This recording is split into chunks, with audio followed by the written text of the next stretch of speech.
Speaker today is Neylan McBaine, and Neylan is the co-founder and CEO of Better Days 2020, and she's obviously going to tell you more about that. Celebrating the 150th anniversary of women first voting in Utah. We were just talking about that. The anniversary is on February 14th. There's a fun episode of 30 Rock that is Anna Howard Shaw Day. Anyway, go look it up. It's really fun. She doesn't celebrate Valentine's Day. She celebrates February 14th as Anna Howard Shaw Day. It's very well written, and if you're interested in this topic, that's immediately your favorite episode. So Neylan was raised in New York City, attended Yale. She came west and worked in digital marketing and for Walmart.com and other retailers, Silicon Valley. She is the founder of the Mormon Women Project, which is, again, along the lines of Better Days 2020, a project that's intended, I think, to raise the profile of Mormon women across time, and does oral histories and other important projects. And mother of 3 daughters, lives in Salt Lake City, and it looks like she's going to tell you about some of her other things because I see them up here on the podium, so I won't spoil any more of that except to say that I have a copy of a book I want you to sign for me before you leave. So without further ado, please welcome Neylan McBaine.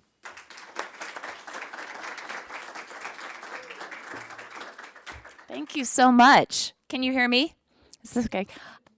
I had the flu last week, which I had to call the doctor and tell her I'm not throwing up, but I have a horrible cold, and she said, yes, that is the flu. So that's the flu this year, in case anybody was wondering. It's a horrible, horrible cold and achy bones and everything. I'm almost all better, but it's just kind of in that last stage where it's in my throat. So I apologize. I have a cough drop in. I got some water, but I might crack at one point. So I was actually raised as the daughter of an opera singer in New York City.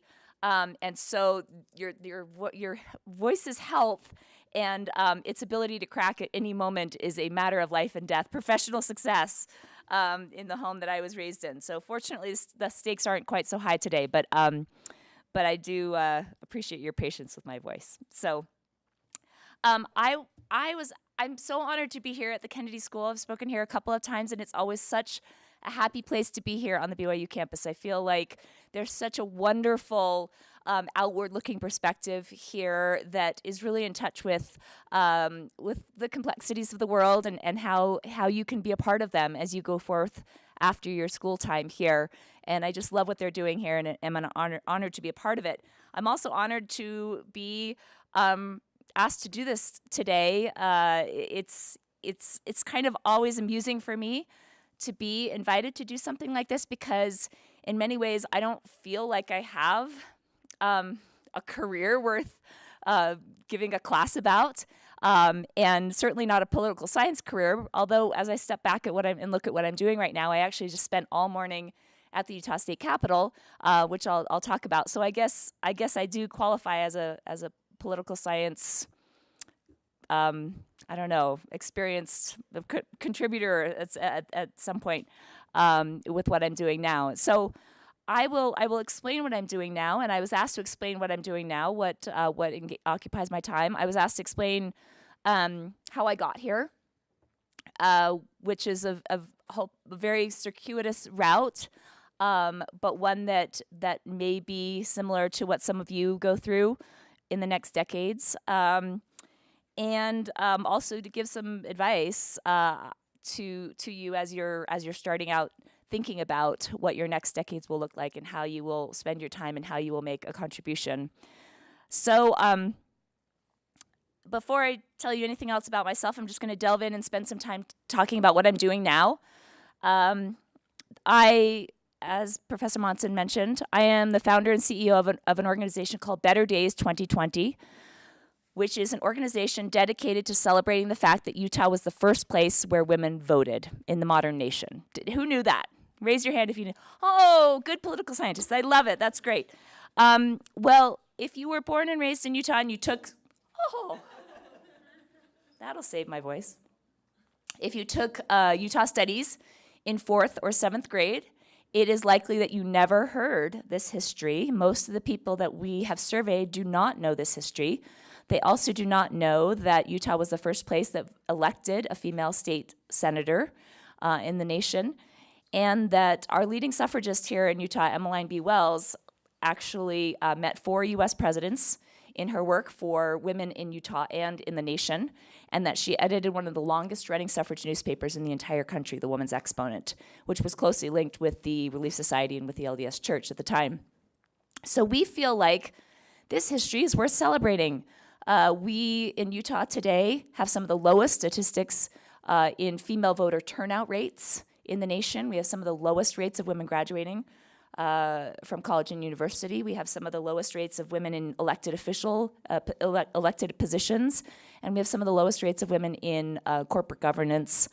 And in fact, last week, I had a scholar from Oxford University call me and ask me to comment on a study that she is heading on why Utah is the worst place for women in the United States. So this is the national, international perception of women in Utah, and it is backed by some statistics. Sometimes the lived experience doesn't necessarily reflect that. I love being a woman in Utah. I moved here 8 years ago from Brooklyn, New York. It's been great. But there are some real issues that we are dealing with, and we feel like our history is a way to actually help Utahns reclaim the attitude of women's advocacy that really was the foundation of this state.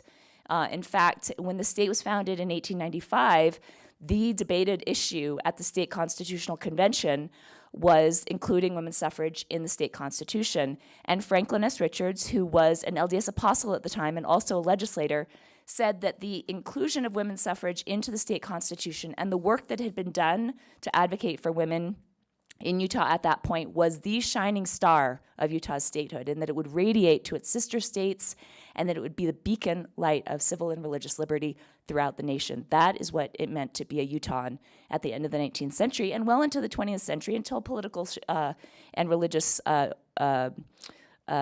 conversations shifted and forces shifted.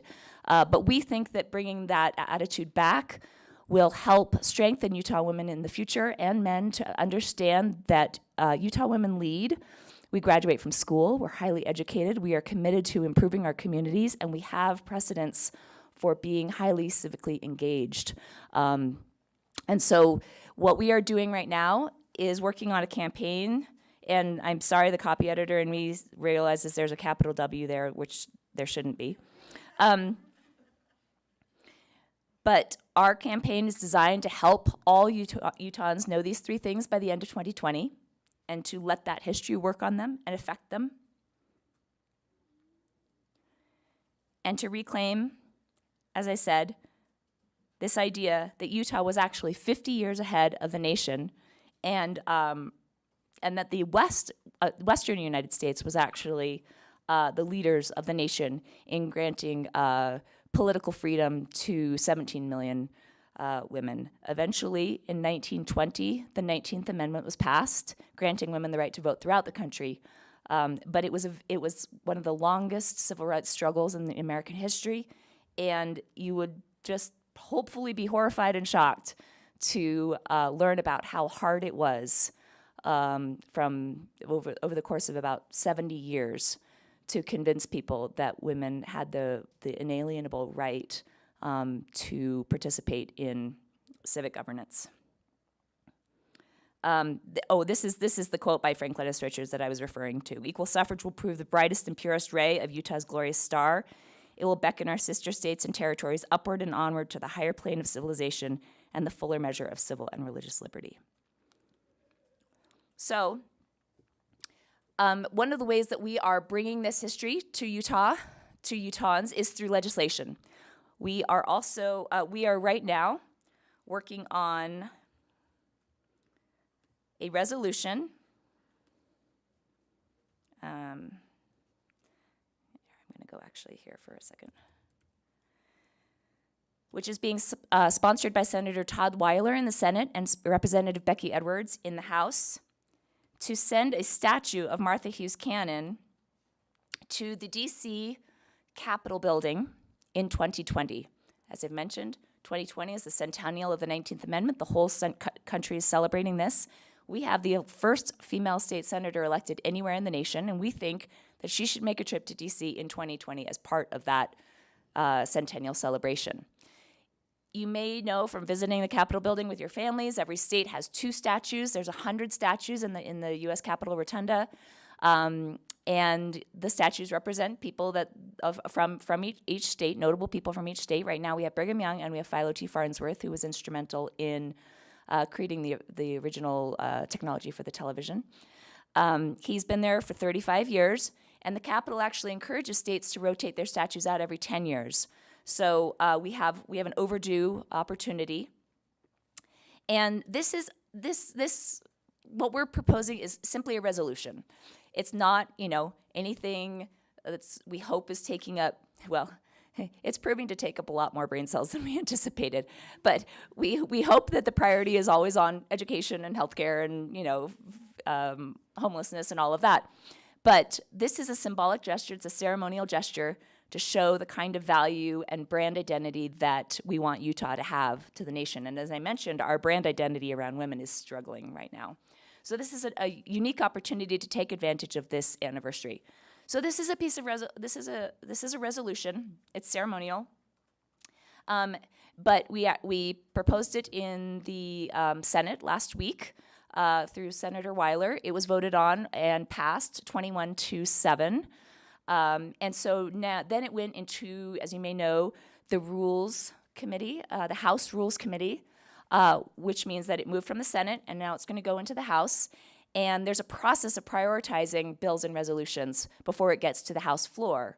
And Martha was actually held up in House rules by somebody who was not in favor of this and wanted to kind of make a statement that this was not something that he thought that we should be moving forward with. But she was freed yesterday. In fact, there were some representatives who actually were chanting in their committee meetings, "Free Martha, free Martha." And so she's actually going to be voted on by the House on February 14th, which is the anniversary of the Utah legislature actually first giving women the right to vote in 1870. Trip and remember meeting Representative Chavez Howe. I think she was one of the chanters. She's been chanting, yes, yeah. So just so you put yeah. pieces together, puzzle pieces together.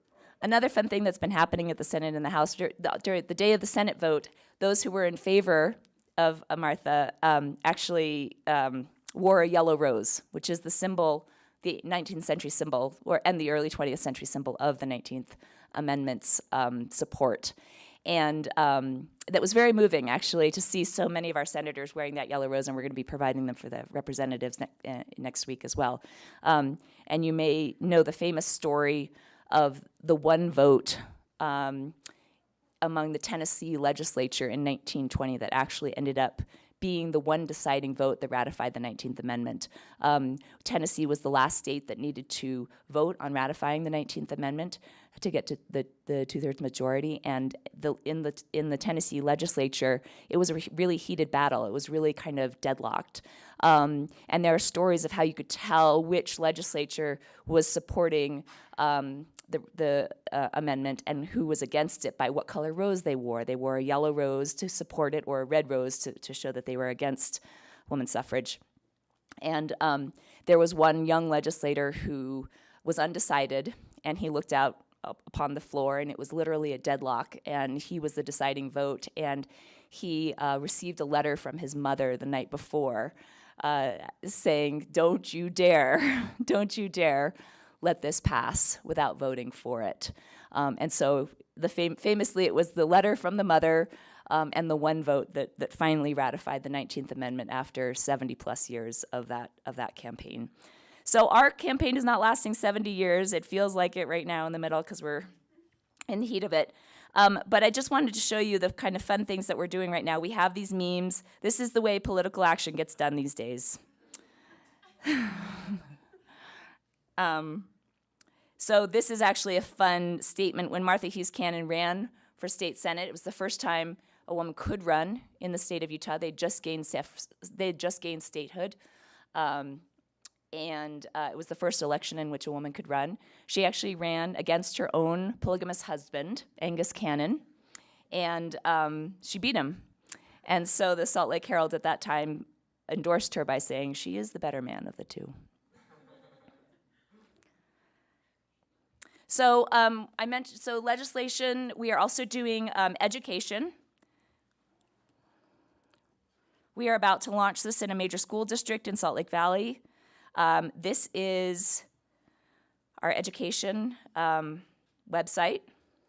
It's looking a little, I guess it's showing up here.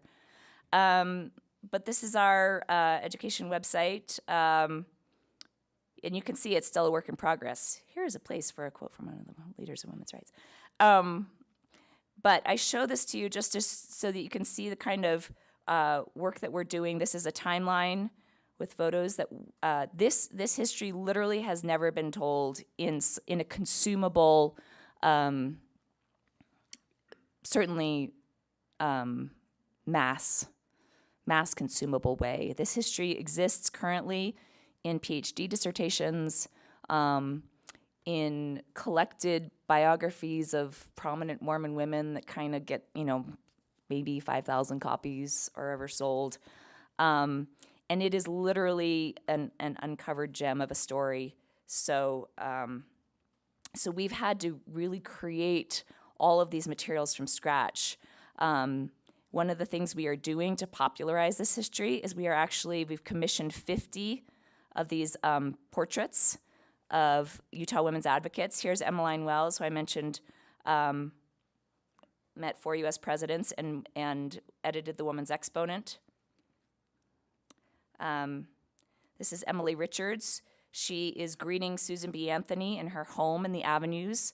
Susan B. Anthony stayed with her and spoke in the Tabernacle 4 times throughout the course of the 19th century, and Emily Richards became her good friend and host. We also are talking about the Native American involvement, the Native American story in voting rights. Native Americans in Utah were actually not given the right to vote as full-fledged U.S. citizens until 1957, if you can wrap your heads around that. So Zikala Sa was a 20th century advocate for Native American rights in the state. And we have 50 of these. Here's Martha Hughes Cannon, who I was just talking about. So we have determined, and here's Susan B. Anthony in front of the Tabernacle where she spoke. She's holding a gold ring, which she bequeathed to Emmeline B. Wells on her deathbed as a symbol of their friendship. And here it says, "Hurrah for Utah, 1896," which was a telegram she sent when Utah gained statehood with its suffrage, women's suffrage included. So this is what I'm doing now. I'd love to answer any questions you have about it. I could spend, the whole hour talking about it. But I know I'm also supposed to talk to you about how I got here. And how I got here is such a long, circuitous route that I hope that maybe it will be of interest and maybe some comfort to somebody someday. Because when I was in your position, I wish somebody had told me that it would be possible to do something so interesting and so different from my formal education. I had no concept that was possible. Part of the reason I had no concept that was possible was because I was raised in New York City in the 1980s by a Wall Street lawyer. This is me and my dad's secretary at 85 Wall Street in probably 1983. And I promise I'm actually not that old, but 1980s in New York City, if you were the daughter of my father, you could become a lawyer, a doctor, or some sort of business person, whatever that meant. An investment banker, most likely. And the parents of all the kids that I went to school with at a private girls' school on the Upper East Side, that's what they did. They were doctors and lawyers and investment bankers. And the idea that you could go and make a living off of selling keywords to Google ads or being an advocate for women and lobbying for legislation it was literally something that I had never conceived of. And going to Yale didn't help either. This is me and my roommate. You can see, how rebel we were there in our tweed suits, getting ready for we have our Laura Ashley. You probably don't even know Laura Ashley. It was like floral explosion fabric in the back there. And I'm, of course, in New Haven, Connecticut, because I have bars on my windows. But you're going to a different kind of school here. This school is, I never had a lecture like this at all in college. We were too busy thinking about Dante and, heaven forbid you actually had to go out and make some money doing something. So there was no pre-professional emphasis. So I think in a lot of ways, you've got to head up a leg up to where I was, and that you're even thinking about, like, what do I want to do besides being a doctor and a lawyer and an investment banker? What do I want to do in the long term? The other thing that's different, of course, is that it's 2018, and we have a technological explosion that wasn't available to me even then, that has enabled me to explore skills and opportunities that I didn't have any concept were available. One of the paradigms that I'm going to use in talking about my career is that I am the primary parent.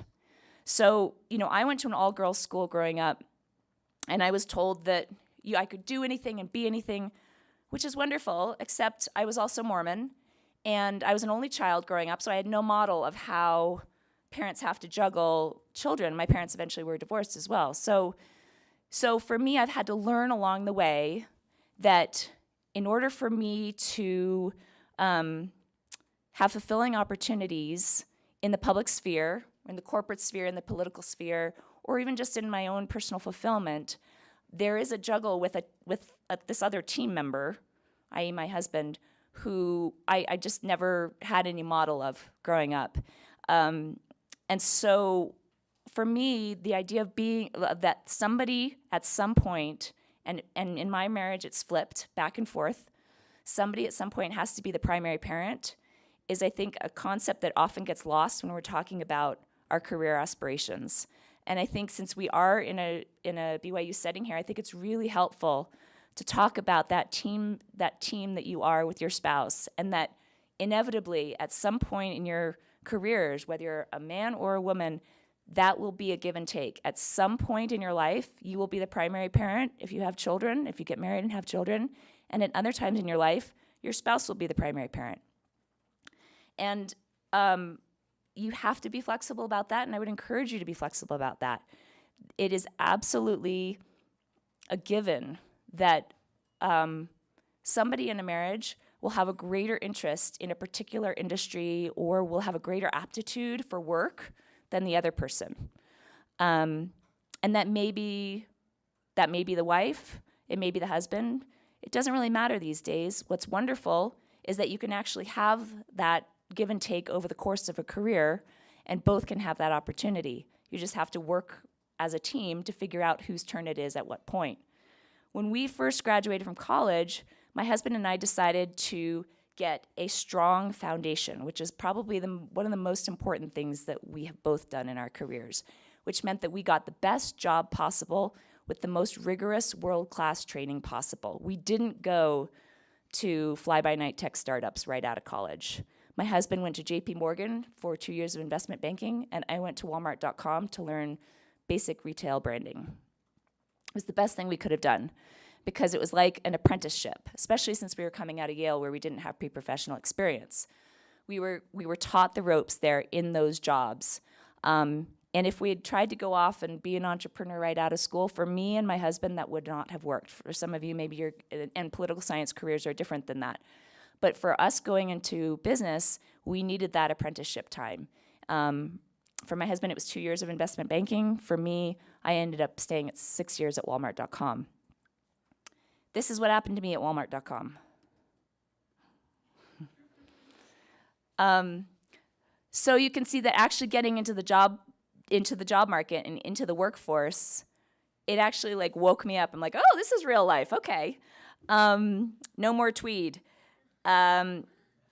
And yeah, I don't know if anybody actually even remembers Newsweek, but I had that published in Newsweek about the difference between the Yale Old Boys Club and the actual working world.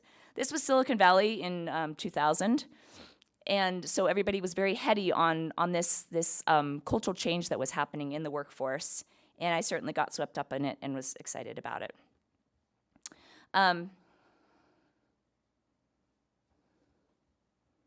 So getting a good foundation with the very best training that we could get out of college was the number one thing. I'm just going to leave this up for a while as I talk.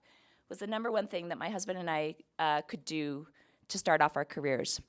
In 2001, you guys are probably too young, but you don't remember, that was actually the first dot-com bust. We were living in San Francisco in Silicon Valley, and my husband's 2-year investment banking opportunity ended, and he couldn't find another job. So that was the first time in our marriage where I actually became the primary breadwinner, and he went to work for AmeriCorps, which is like the Peace Corps, but in a domestic setting. And he actually worked with inner city kids in San Francisco for 2 years in an after-school program.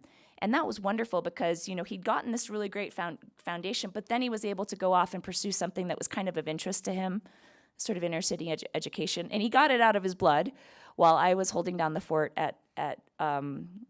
got it out of his system. I mean, while I was holding down the fort at Walmart.com, but it allowed us to have that flexibility and that give and take where he didn't feel like he had to be, you know, having this great paid job all the time. So as I mentioned,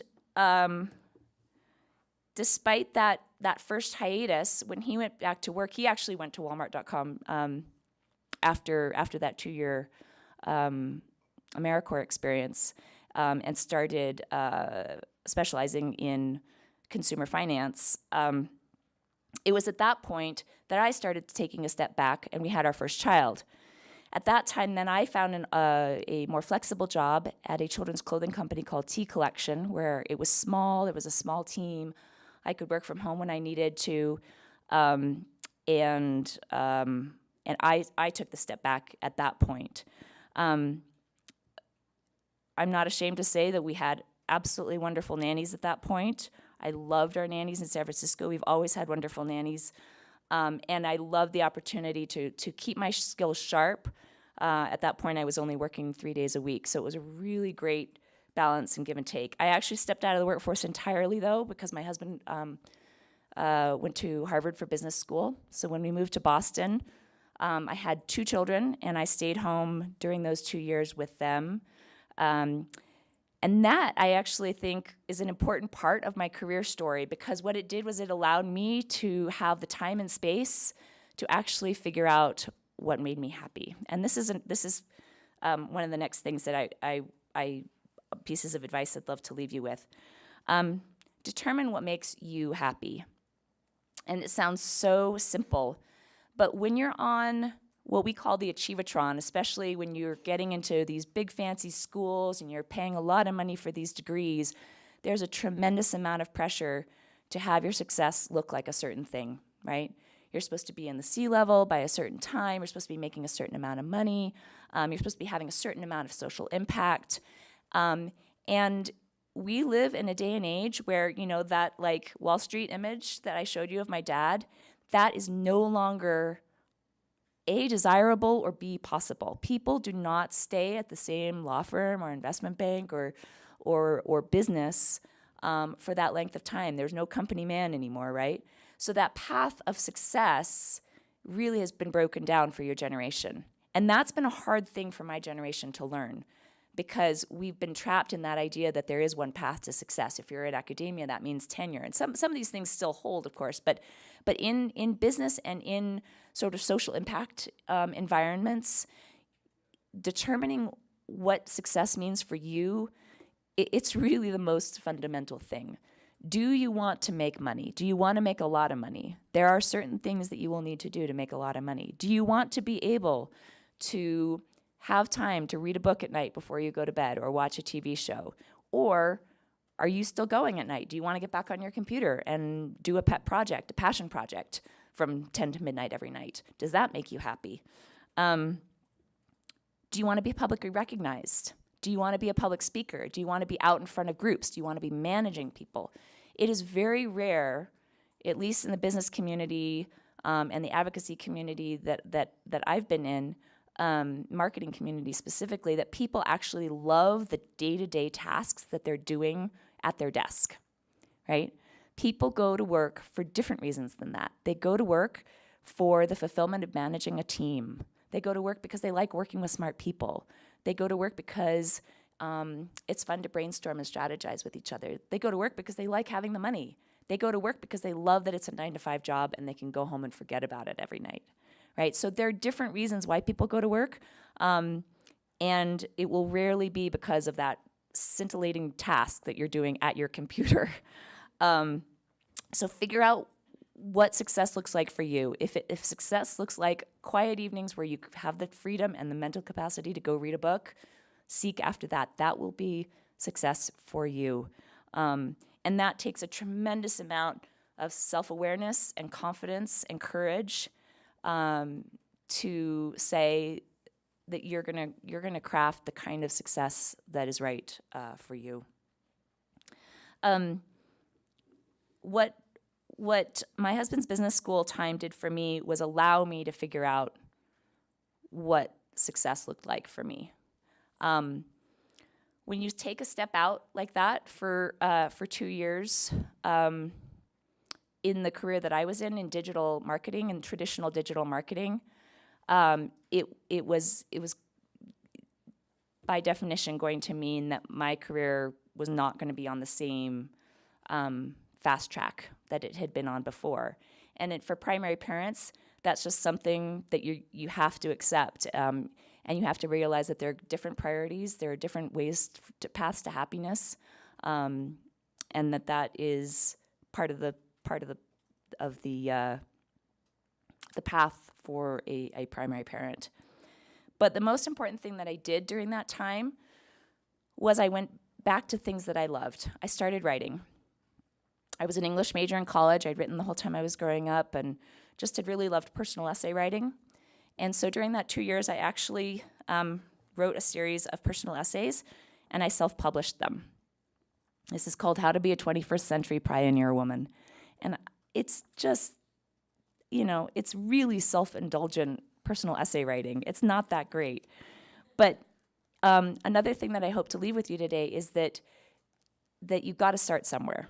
If your day-to-day paid job isn't delivering to you the kind of fulfillment and benefits that you want in the long term, just start a passion project, start something on the side where you're just giving yourself the kind of experience and you're being the kind of person that you want to be in the future. And for me, this was a really important stepping stone. I didn't know it at the time. In a lot of ways, it kind of felt like a waste of time. It was kind of, like I said, very self-indulgent. But I can say now, looking back, that this was the foundation for everything I've done over the past 10 years.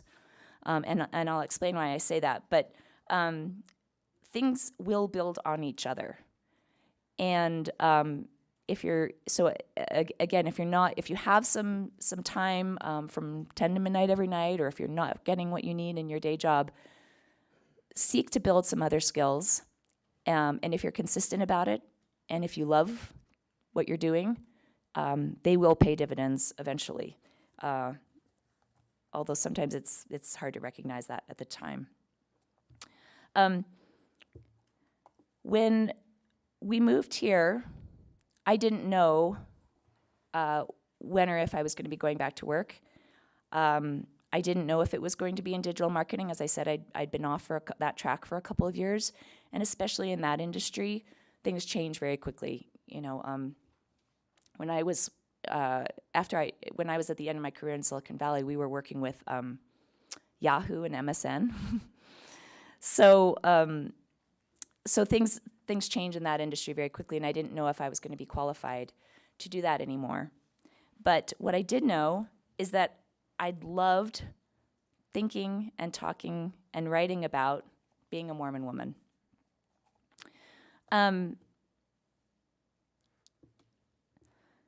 So one of the things that a great foundation had given me One of the things that 7 years in Silicon Valley had given me was confidence. And that's another reason to really get the best world-class professional education that you can in an early job opportunity. I knew that I could make something really great if I set my mind to it, and so I did.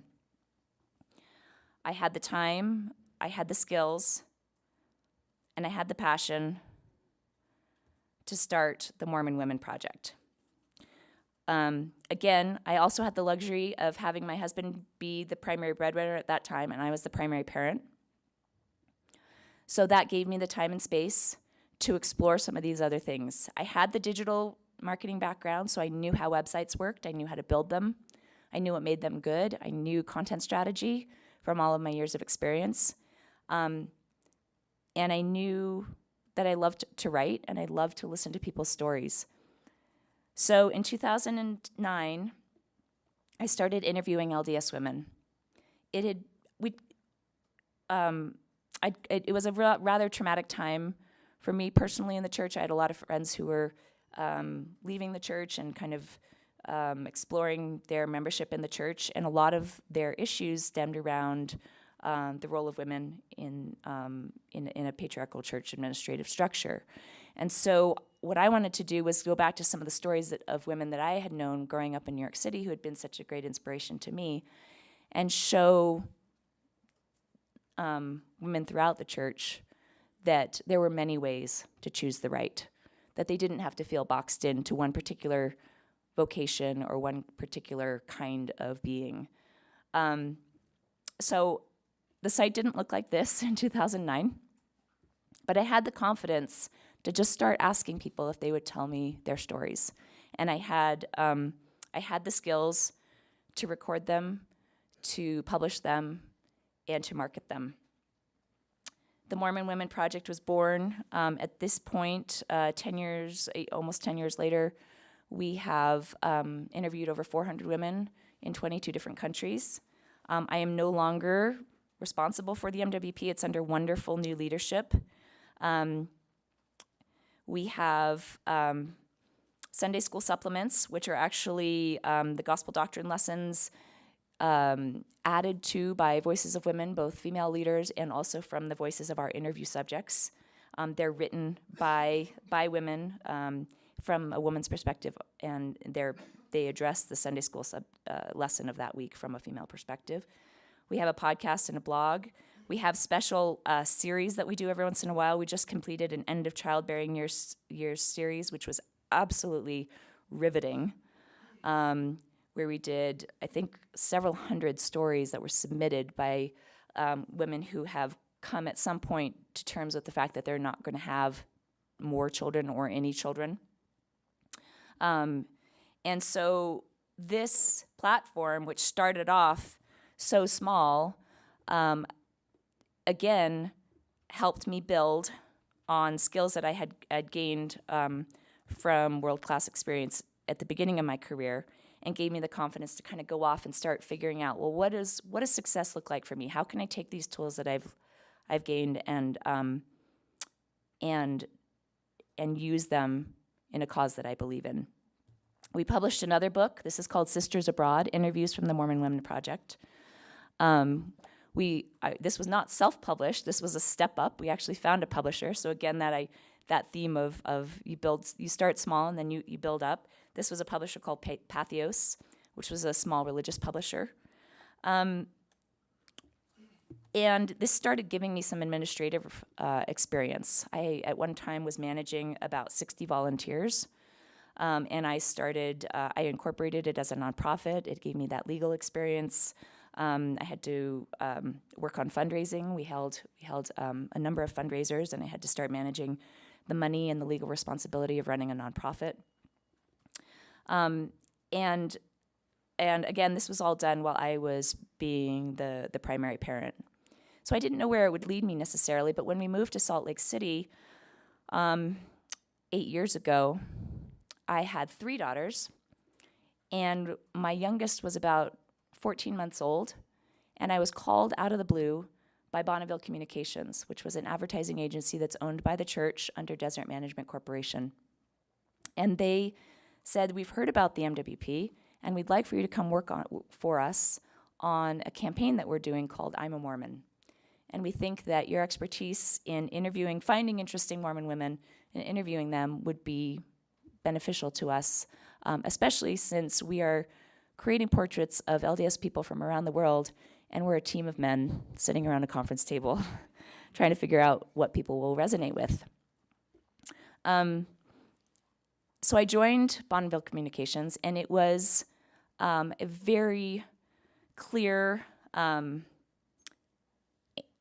real clear gateway and a door that opened to me that I was very blessed to have, because, as I mentioned, coming off of my career being home for 3 years, that would not have happened in any other city, in any other community. And so I was very grateful for that opportunity. I went and I worked for Bonneville Communications for 5 years as a brand strategist, and it was an extremely rewarding experience. At the same time, I was invited to speak and write more in my capacity as the founder of the Mormon Women Project. And through the I'm a Mormon campaign, and through my work with Bonneville Communications, and then through the Mormon Women Project, I was starting to think about very similar themes, but they were obviously being represented in different media. One was my own nonprofit, and one was a, tens of millions of dollar media buy, massive international campaign.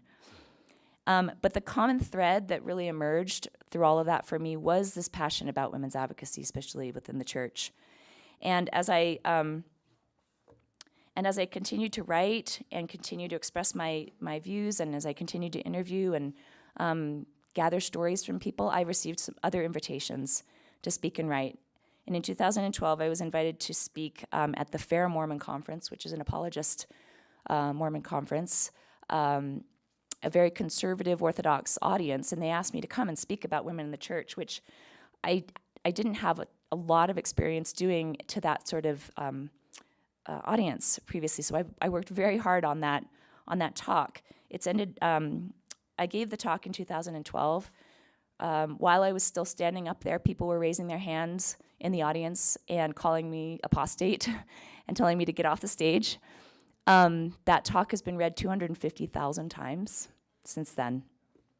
And it also launched the Seeds of Women at Church, which is not self-published. It was not published by Pathos. It was published by a real publisher, Coford Books. Wasn't Deseret Book, but next time around I'll get to Deseret. They sell it in Deseret Books, so I'm no longer an apostate, so that's great. And this book was one of the top 10 best-selling books in Mormonism in 2014. So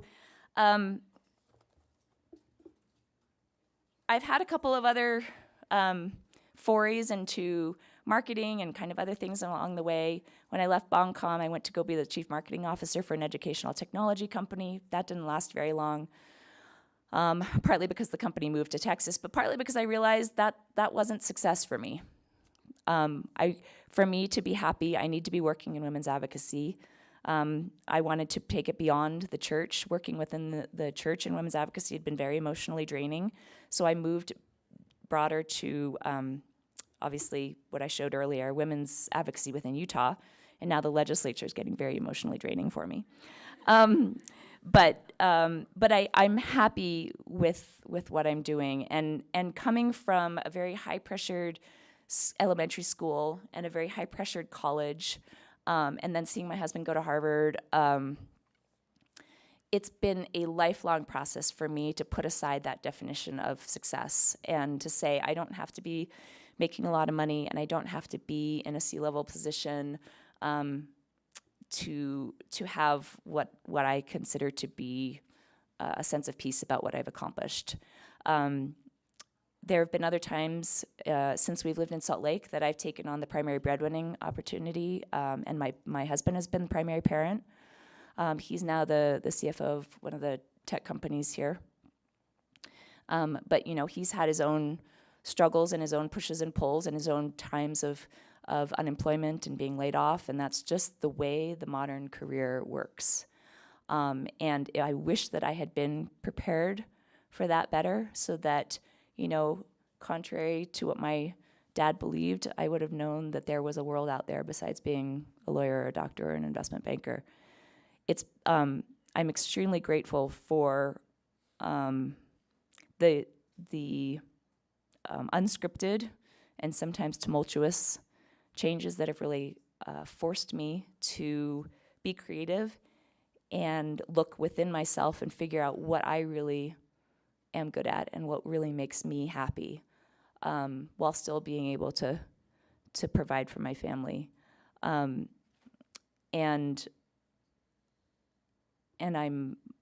I feel like I'm still in the midst of it, and I'm excited about what the future is going to hold. But compared to where I was 20 years ago, I have a much more sort of open-armed approach to what the future holds. And I think that's a much healthier place for me to be in than where I was 20 years ago. I want to leave you with probably the greatest keys to my success, which I haven't yet shared, and which I know you're waited for bated breath. They think I'm going to give you the silver key. I write well. If there's one thing that I would encourage you to do, it is learn to write well. Writing well is underappreciated in our days of texting and fast digital communication. The ability to write well and not put somebody to sleep, to write concisely but still thoroughly, I really do think it's one of the things that's set me apart. And you wouldn't think that of working in digital marketing or in advocacy, but being able to craft an argument that is emotionally compelling and logical, grammatically correct, and has an element of elegance to it, I think, I really do think it's been extremely instrumental in helping me do everything that I've done. I obviously have published a couple of books, so I do consider myself a writer to some degree. But I think in any industry, getting your point across well and elegantly, thoroughly and concisely is probably the greatest benefit, greatest asset you can offer to yourself as a professional. I would love to take some questions, and I appreciate and thank you for your time today.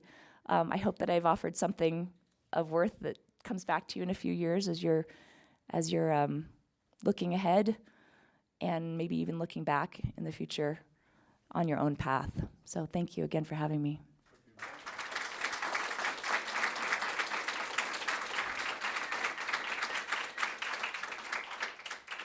I know that some of you have to leave, so sneak out quietly, but if you want to ask a question, come to the mic, and we'll do about 10 minutes of questions, okay? So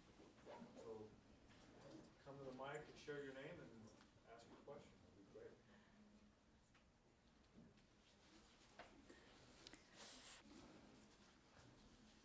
I'm trying to think if there's anything else to bunch of. Hi. Hi. My name is Malia. I'm a senior here in political science, and I'm just wondering, I have never heard of the Mormon Women Project, but it's really fascinating, and I'm going to go look it up. But I'm just wondering what has been like the acceptance of it, because I know for me, when I speak out about being a woman in the church, sometimes it's a little not taken well. So I just want to know what has been news around that, or when you tell people about that, how do they feel about that?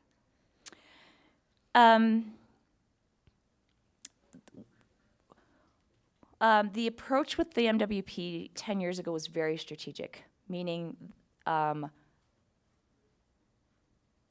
the power of people's lived experience is often undeniable, right? And that's what we were doing. We were inviting people to just share their lived experience, their personal experience. And yes, I was choosing people who had prioritized personal revelation, perhaps over obedience sometimes. Meaning, for instance, this interview here today, again, I'm not involved with this right now, I was just reading it earlier today. She's a doctor, and she's 60 years old, so when she was choosing to become a doctor, that was a rather unusual experience for a Mormon woman. And the interview is about her process of personal revolution and deciding that that was right for her and her family. And so, you know, my approach from the very beginning was not to establish any sort of agenda or any sort of explicit philosophy. It was simply to tell stories. And the power of the story is what has carried the project for 10 years, and it's what allows the women who read it to find support and comfort in following personal revelation for themselves, even when it sometimes feels like it conflicts with the cultural norm that we're taught as women that we should follow. And so the response to the MWP has rarely been negative. The stories are almost universally uplifting. Our only criteria for being included in the project has always been that you have to identify as an active member of the church. We've had a few controversial interviews here and there. We've had, as I mentioned, we just did the End of Childbearing Years series. We have had series on eating disorders, sexual abuse, domestic violence, things like that are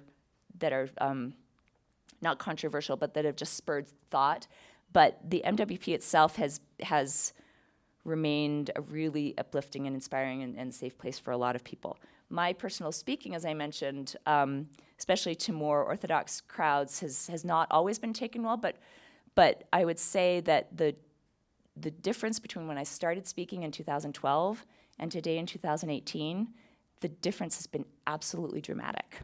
With that conversation about what it means to be a woman in the church and how we can increase the administrative opportunities for women in the church without looking to changing priesthood ordinances, that conversation has done a 180 in the last 6 years. And one of the places that I've gotten my confidence in that conversation is because of BONCOM, I was actually able to develop relationships with people within the church office building and within church administration.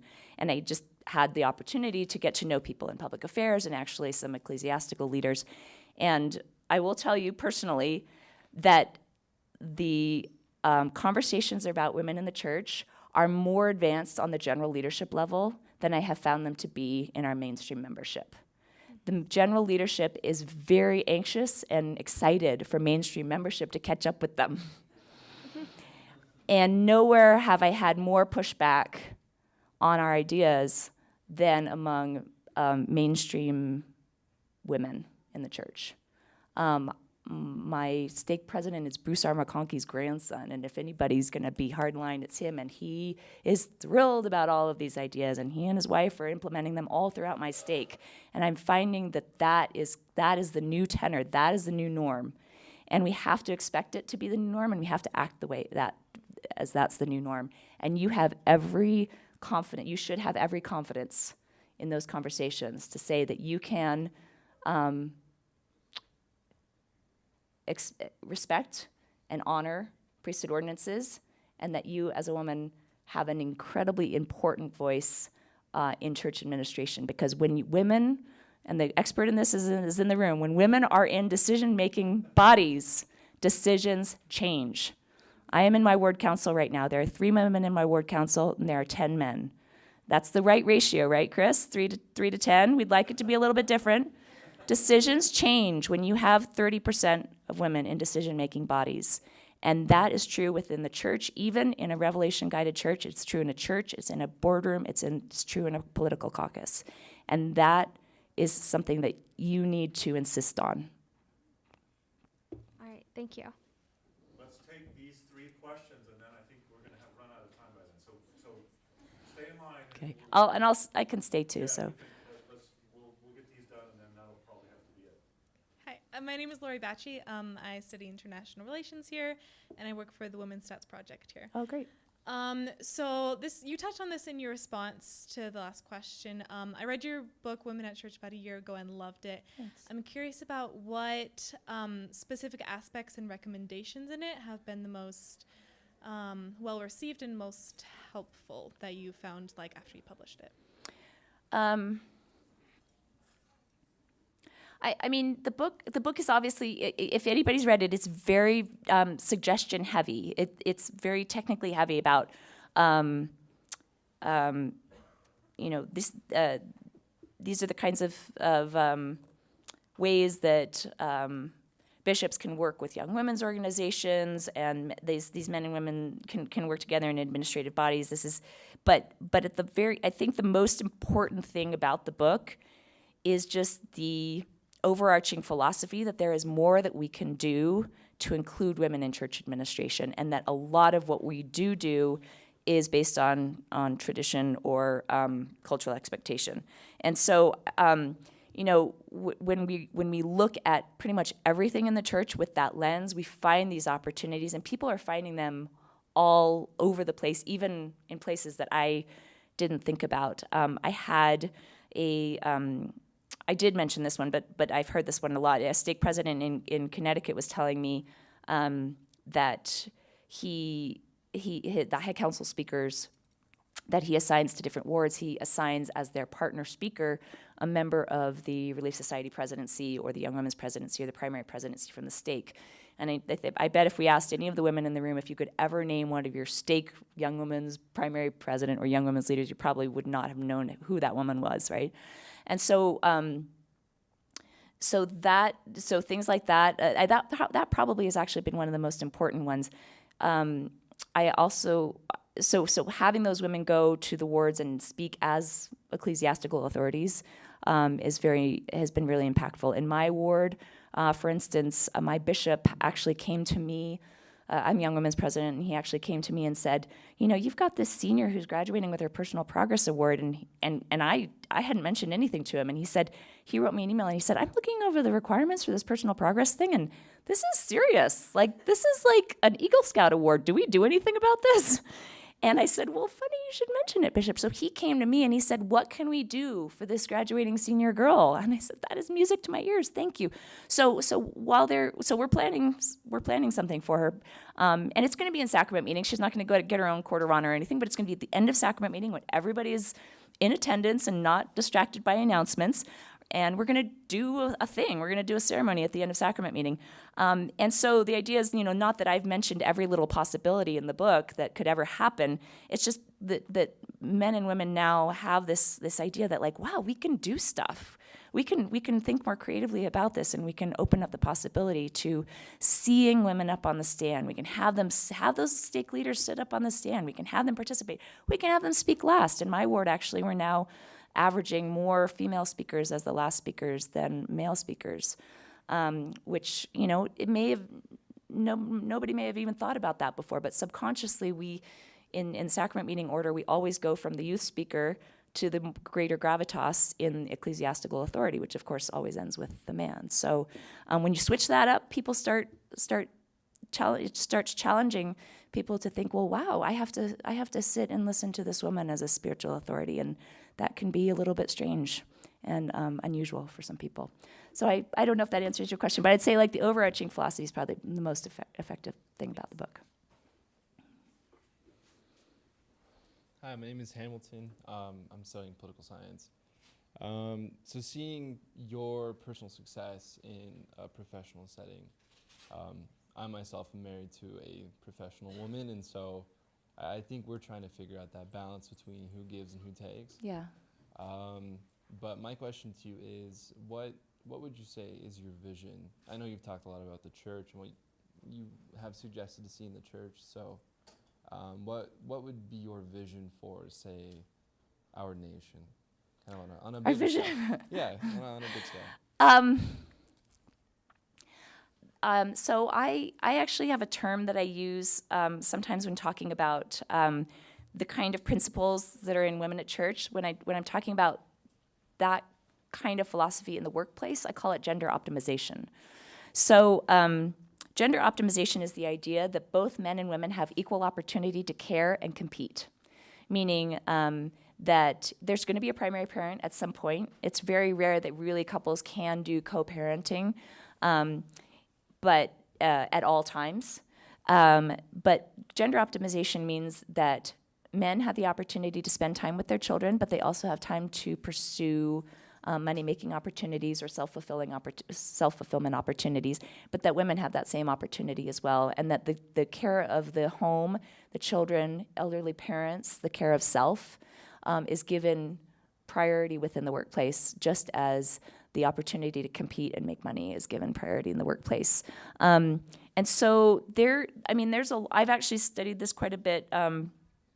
There is a lot that can be done legislatively for those of you who are interested in going into government. For instance, the United States is the only developed country in the entire world that doesn't have paid maternity leave, meaning that companies are not required at all to secure a woman's job or to pay her for time off when she has a baby.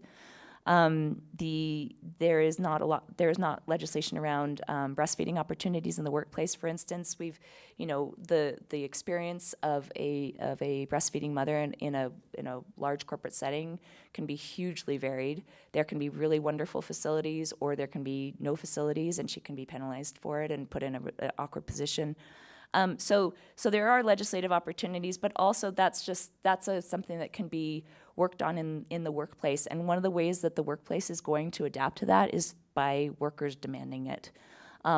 That at some point, with you and your wife specifically, you're going to have to figure out, as I was saying before, like what is success for you? I mean, if one of you wants to make a lot of money and be in a C-level suite and be really successful in that traditional business definition of it, you are going to have to go for that. That is not something that you can do as you co-parent and as you give and take, right? So you have to be realistic about that. But if you're both okay, like really being a team throughout the whole process and really, really want to raise your children together, make that a priority and set that vision for yourself early, and don't get tempted and swayed by glitzy titles or anything like that.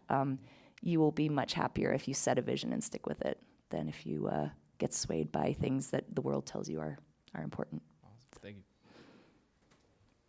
My name is Michaela Schertz. I'm a political science major. I just had a quick question. With the Mormon Women Project being a story interview-based nonprofit, what kind of funding did you use to gain traction at the beginning?